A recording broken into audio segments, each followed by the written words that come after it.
السلام علیکم جی، اس وقت آپ سکرین پر دیکھ رہے ہیں چکوال کا تاریخی چھپڑ بازار، جہاں پر کاروباری میلے کے ساتھ ساتھ اب الیکشن کا میلہ بھی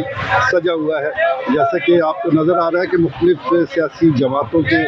جو امیدواران ہیں ان کے پینا فلیکس لگے ہوئے ہیں۔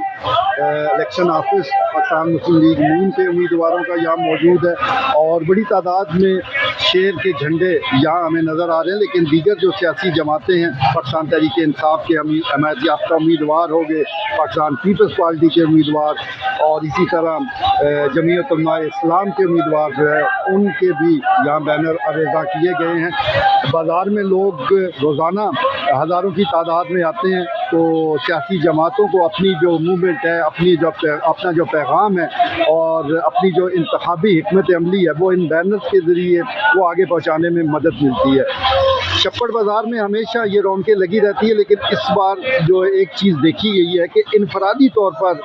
کہیں بھی کسی نے کوئی جھنڈا یا بینر آویزاں نہیں کیا، یعنی یہاں پر جو ٹھیے موجود ہیں تاریخی طور پر تو یہی دیکھا گیا ہے کہ ہر ٹھیے بان اپنی پسند کے مطابق کسی سیاسی جماعت کا جھنڈا یا اپنے پسندیدہ امیدوار کا بینر وہ ضرور لگاتا تھا۔ 2018 تک بھی یہ طریقہ کار وہ جاری رہا، لیکن اس بار 2024 کے الیکشن میں حیرت انگیز طور پر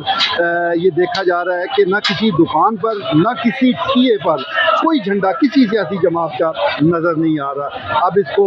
شعور کہیں، اس کو ڈر کہیں، اس کو کیا نام دیں، اس کی تشریح ہم آپ پر چھوڑتے ہیں۔ تاریخی چھپڑ بازار اپنی پوری رونق کے ساتھ یہاں کاروبار بھی چل رہا ہے اور یہاں الیکشن کا میلہ بھی سجا ہوا ہے۔